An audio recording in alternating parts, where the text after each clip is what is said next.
디모데 전서 제1장. 우리 구주 하나님과 우리의 소망이신 그리스도 예수의 명령을 따라 그리스도 예수의 사도된 바울은 믿음 안에서 참 아들 된 디모데에게 편지하노니, 하나님 아버지와 그리스도 예수 우리 주께로부터 은혜와 긍휼과 평강이 내게 있을지어다. 내가 마게도냐로 갈 때 너를 권하여 에베소에 머물라 한 것은 어떤 사람들 명하여 다른 교훈을 가르치지 말며 신화와 끝없는 족보에 몰두하지 말게 하려 함이라. 이런 것은 믿음 안에 있는 하나님의 경륜을 이룸보다 도리어 변론을 내는 것이라. 이 교훈의 목적은 청결한 마음과 선한 양심과 거짓이 없는 믿음에서 나오는 사랑이거늘 사람들이 이에서 벗어나 헛된 말에 빠져 율법의 선생이 되려 하나, 자기가 말하는 것이나 자기가 확증하는 것도 깨닫지 못하는도다. 그러나 율법은 사람이 그것을 적법하게만 쓰면 선한 것임을 우리는 아노라. 알 것은 이것이니 율법은 옳은 사람을 위하여 세운 것이 아니요 오직 불법한 자와 복종하지 아니하는 자와 경건하지 아니한 자와 죄인과 거룩하지 아니한 자와 망령된 자와 아버지를 죽이는 자와 어머니를 죽이는 자와 살인하는 자며 음행하는 자와 남색하는 자와 인신매매를 하는 자와 거짓말하는 자와 거짓 맹세하는 자와 기타 바른 교훈을 거스르는 자를 위함이니, 이 교훈은 내게 맡기신 바 복되신 하나님의 영광의 복음을 따름이니라. 오늘 말씀은 바른 교훈과 다른 교훈이라는 제목으로 함께 말씀을 나누겠습니다. 이제 11월이 시작되었는데요. 오늘부터는 디모데전서와 디모데후서의 말씀을 연이어서 보도록 할 것입니다. 먼저 우리가 이 디모데전서에 대한 배경을 조금 이해하시면 좋겠는데요. 바울이 자신의 영적 아들로 삼은 디모데에게 에베소라고 하는 지역의 교회를 맡깁니다. 물론 오늘과 같은 교회 건물이 있는 하나의 교회를 말하는 것은 아니고요. 여러 공동체가 있는 그 지역사회의 교회를 디모데에게 에베소 교회라고 해서 맡깁니다. 그러면서 이 디모데에 대한 배경이 조금 나오는데요. 디모데는 그의 어머니와 외할머니가 유대인입니다. 그리고 자기의 아버지는 헬라인입니다. 특별히 유대 사회에는 모계가 중심이어서 어머니의 역할이 중요한 것으로 여기거든요. 그러니까 이 디모데도 어려서부터 유대인으로 자랐고 율법을 따라 살아갔는데, 그가 나중에 부모님이 어머니 외할머니가 복음을 듣고 기독교로 개종을 하게 된 것이죠. 그 영향을 받아서 디모데는 믿음에 자라갔던 사람입니다. 그래서 그는 율법에 대해서도 잘 알고 있고, 또 그가 예수 그리스도 안에서 주어지는 구원의 복음을 바울로부터도 잘 배웠기 때문에 에베소 교회에 문제가 생겼습니다. 나중에 여러분들 혹시 기회가 되시면 인터넷이 되어도 좋고요. 성지순례를 가시게 되면 터키의 에베소 지역이라고 하는 것을 방문하게 될 텐데요. 지금은 바닷가가 아닙니다만 과거에는 거기가 가장 큰 항구 도시이기도 했고요. 로마의 3대 도시 중에 하나이기도 했습니다.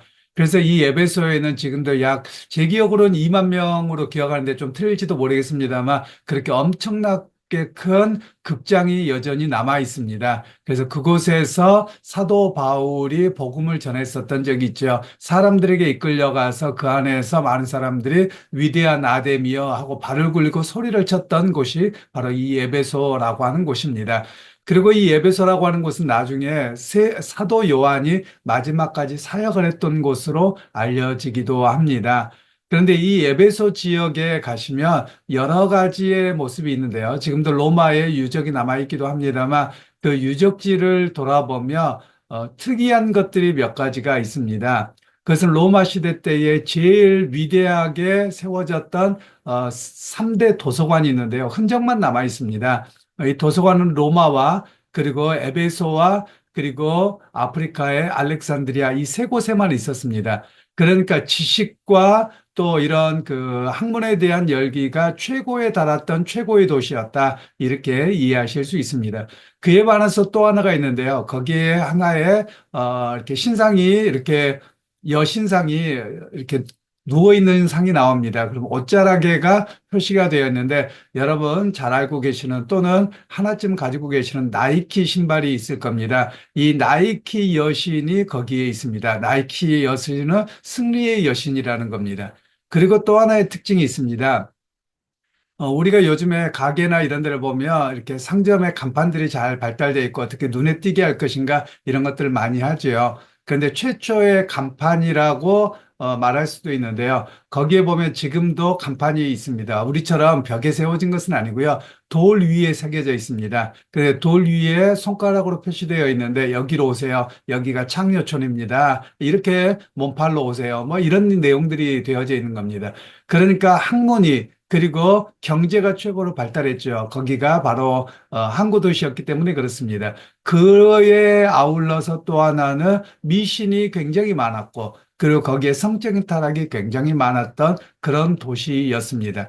그러면 여러분 이렇게 대도시가 된다라는 것은 오늘날도 비슷하겠습니다만 수많은 지역에서 사람들이 올라와 살게 됩니다. 그러면 많은 사람들이 살기 때문에 범죄율도 높지만 또 다른 측면에서는 사람들이 살아가는데 좀 더 편안합니다. 왜 그러냐면 조그만 동네, 조그만 도시 같으면 너 어디 지역 사람이냐? 지역 감정이 있을 수도 있죠. 왜냐하면 이때는 다 외국인들이죠. 물론 로마 제국이라고 하는 이름은 안에 있지만은요. 그리고 또 유대인이라고 하면 굉장한 차별이 다른 지역에 가서 발붙이기가 어려운데 오히려 대도시에는 너도 내 고향 아니고 나도 내 고향 아니고 그러니까 모두가 함께 어우러져 살아가기에 적응하기에 좀 더 편리한 그런 사회가 바로 이 에베소라고 하는 곳이었습니다. 그래서 바울이 이곳에서 2년 이상을 있으면서 그가 두란노 서원을 세워서 거기에 있는 도서관에서 바로 복음을 전하고 성경을 오랫동안 가르쳤던 곳이 이 에베소라고 하는 곳입니다. 그리고 이제 바울이 2차 선교 여행을 끝내고 나서 예루살렘으로 돌아갔다가 그가 로마로 압송이 되어서 로마 감옥에 투옥되어져 있었던 상황입니다. 그런데 자기에게 들려오는 상황이 에베소에 있는 교회들의 모습이 녹록지 않은 겁니다. 여러 가지 문제가 있는 겁니다. 그 중에 가장 큰 문제는 무엇이었느냐면 유대주의의 문제였습니다. 즉 유대주의들이 들어와서 그래 예수를 믿기는 믿어야 되는데 율법도 지켜야 돼. 그리고 우리가 선도 많이 베풀어야 돼. 이런 이야기를 하게 되는 것입니다. 그에 대해서 바울은 자신의 영적인 아들인 디모데를 보내어서 그 에베소에 있는 교회들을 돌보면서 다른 복음, 가짜 복음, 그리고 율법주의나 또는 세상의 여러 가지와 짬뽕되어지는 혼합주의적인 복음을 따르지 아니하고 온전한 복음으로 서도록 그렇게 말씀하고 있습니다. 그리고 더 나아가서 거기에 감독들과 장로들을 세우는 즉 오늘의 그 직분자들, 교회 직분자들이라고 볼 수도 있겠습니다만 이때의 감독이나 장로는 오늘날의 성직자에 해당되어집니다. 목사직에 해당되어지는데요. 그들을 세울 때 어떻게 세울 것이냐? 그들을 그냥 어떤 실력이 있다고 재력이 있다고 세우는 것이 아니라 그들이 가정에서도 모범이 되고 타 일반 사람들에게도 모범이 되고 선한 영향력이 있는 사람을 세워야 된다. 이런 이야기를 말씀하고 계시는 겁니다. 그런 면에서 오늘 우리에게 말씀을 좀 더 초점해서 보자면, 제가 자주 말씀을 드렸습니다만, 우리 한국 사회에도 상당한 다른 복음이 있습니다. 바르지 않는 복음이 있다는 거예요. 그것은 무엇이냐면, 오직 복음이고 성경으로 가야 되는데, 많은 사람들의 이야기를 보면 경험이 우선입니다. 그래서 우리의 과거부터 가지고 있었던 무속신앙 또는 유교적인 요소, 이런 것들이 너무 교회 안에 많이 들어와서 그것이 우선시 되어져 있는 거예요. 오히려 성경에서는 그런 것들을 따르지 아니하고 오직 복음의 질서를 따라가는 것, 복음의 빚진 자로서 어떻게 바라보아야 되는가 그런 이야기를 우리에게 말씀을 하고 있습니다. 그러면서 바울은 이 디모데를 향해서 이야기를 하기를 믿음 안에서 참 아들 된 디모데라고 말합니다. 그러면서 그에게 은혜와 긍휼과 평강이 내게 있기를 원한다라고 말씀합니다. 바울과 디모데의 관계, 즉 목회자와 그리고 그 다음 제자의 관계가 얼마나 좋았는가, 또 성도의 관계가 어떠했는가를 볼 수 있지요. 오늘 그런 면에서 우리 교회 교우들 가운데 관계가 혹시 틀어져 있다면 회복되어져야 되겠습니다. 왜냐하면 오늘 믿음의 사람들은 믿음의 가치를 따라서 자기를 내려놓고 헌신하는 모습이고 또 주의 이름으로 서로를 축복하고 선언하는 그런 모습이 바로 우리의 모습이어야 하는 것이죠. 그러면서 계속해서 사도 바울은 다른 복음, 다른 교훈을 계속 이야기하는데 다른 교훈은 오늘 본문에 보면 신화와 끝없는 족보에 몰두한다. 이것은 유대주의들과 또 유대 율법주의자들도 있었지만요. 또 다른 이들이 있었습니다. 이들은 뭐냐면 영지주의라고도 하는데요. 영적으로 해석해야 된다라는 겁니다. 이것을 어떻게 영적으로 해석할 거냐? 이것은 영적인 의미여서 이렇게 해야 된다. 또는 우리가 기도로 덕을 쌓아야 된다. 뭐 해야 된다. 이런 이야기를 자꾸만 하게 되어졌던 것입니다. 그러니까 기독교의 순수한 예수 그리스도에 대한 복음으로 서 있는 것이 아니라 오히려 당시 문화 또는 율법, 전통 이런 것들과 너무나도 밀접하게 혼합주의가 되고 있어서 그것을 굉장히 경고하고 있는 말씀이죠. 여러분 우리 한국 사회도 마찬가지입니다. 순수한 복음만 좀 있었으면 좋겠는데 복음이 아니라 우리 유교적인 문화가 너무 강합니다. 그리고 밑에 무속적인 종교가 좀 많이 깔려 있어요. 그래서 이것들을 벗어나야만 합니다. 자주 말씀드렸던 것처럼 여러분 우리가 기도를 쌓는다. 기독교적이지 않는 이야기입니다.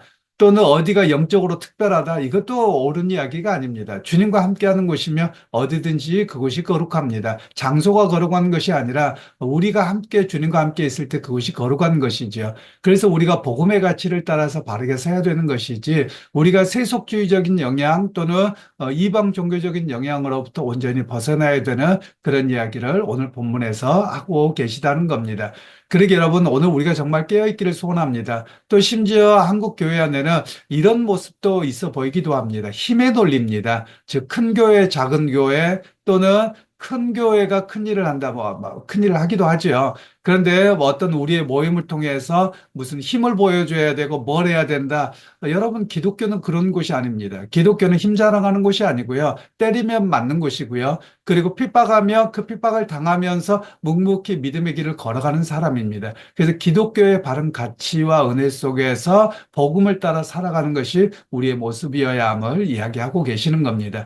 그러게 여러분 오늘 우리가 하루를 살아갈 때도 혹시라도 내 안에 또 내 주변의 교회가 너무나도 세상적인 요소들이 많이 있다면 내가 순수한 복음으로 살기 원합니다. 순수한 복음에서 흔들리지 않도록 붙들어 주옵소서. 그런 기도가 오늘 우리의 고백이 되어지기를 소원하고요. 또 여러분 가운데 바울과 디모데의 관계가 사랑과 은혜의 관계였고 서로가 주의 사랑으로 이렇게 고백하고 인사하는 모습처럼 오늘 하루 여러분이 살아가면서 믿는 사람 또 함께 신앙생활하는 사람은 물론이거니와 그렇지 않은 이들에게도 주님의 사랑과 은혜를 전할 수 있는 그런 거룩한 입술, 축복된 입술이 되기를 주님의 이름으로 간절히 축원합니다. 하나님, 오늘 또 주의 말씀을 통해서 바울과 디모데의 관계, 그리고 사역자와 교우의 관계가 얼마나 사랑으로 하나가 되어져 있는지를 봅니다. 서로가 서로를 바라보고 의지하면서 하나님의 사랑으로 서로 축복하는 그 아름다운 모습이 우리 교회들 가운데 이어지게 하시고 또한 세상 가운데 오히려 세상의 영향을 받는 것이 아니라 세상의 그리스도의 복음을 따른 거룩한 영향력, 선한 영향력을 끼칠 수 있는 우리의 모습들이 되게 하옵소서. 예수님의 이름으로 기도하옵나이다. 아멘.